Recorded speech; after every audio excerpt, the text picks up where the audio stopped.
Whether you believe in the mysterious lunar matrix theory or not, please watch this video carefully, because it will probably turn your perception of the world upside down.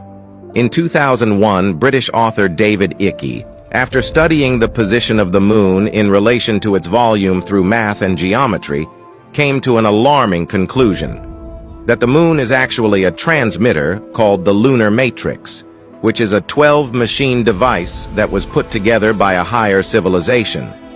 It emits frequency waves that interfere with human consciousness and perception.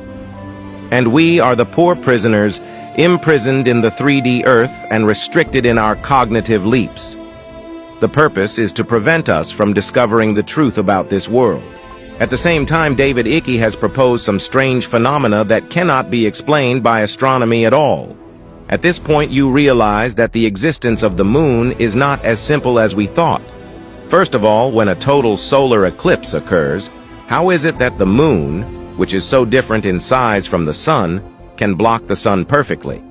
According to astronomical data, the sun's diameter is 1.39 million kilometers, while the moon's diameter is only 3,400 kilometers, a difference of 395 times. But coincidentally, the sun is 150 million kilometers away from the Earth, and the moon is 380,000 kilometers away from the Earth.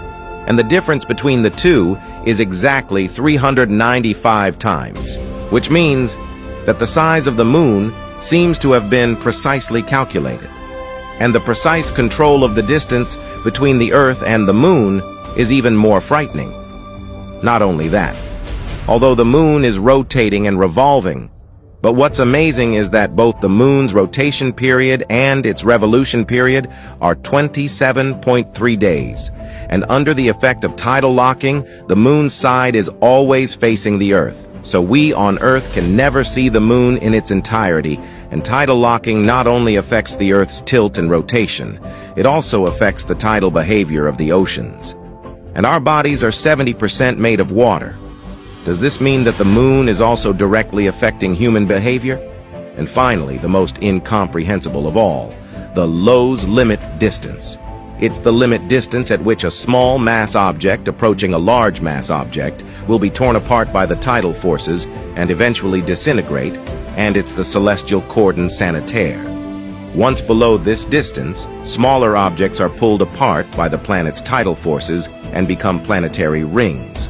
Conversely, since there is a minimum distance to keep a celestial body in orbit, there is also a maximum distance known as the Hill sphere. This means that a satellite's orbit must be within the planet's Hill sphere, or it will fall out of the planet's gravitational range. So for the moon to be a satellite of the Earth, it has to be within the Lowe's limit and the Hill sphere range. But what's amazing is that the Earth-Moon Lowe's limit is about 13,500,000 kilometers, and the Hill sphere is about 1.5 million kilometers. Although the moon could orbit anywhere within this range, it chose 380,000 kilometers instead. This is the precise distance that can perfectly create the spectacle of a total solar eclipse. And as a satellite of the Earth, the moon is too large. Its diameter is more than 1/4 of the Earth, even bigger than Pluto.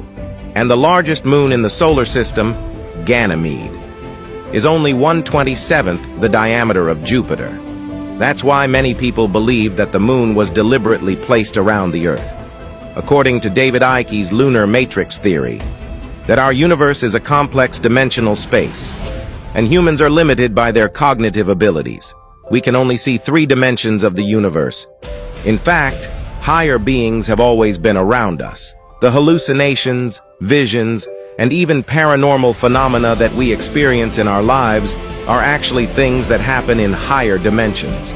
In order to prevent humans from discovering the truth of the universe, the higher civilizations created the lunar matrix to manipulate and regulate the minds and lives of Earth creatures.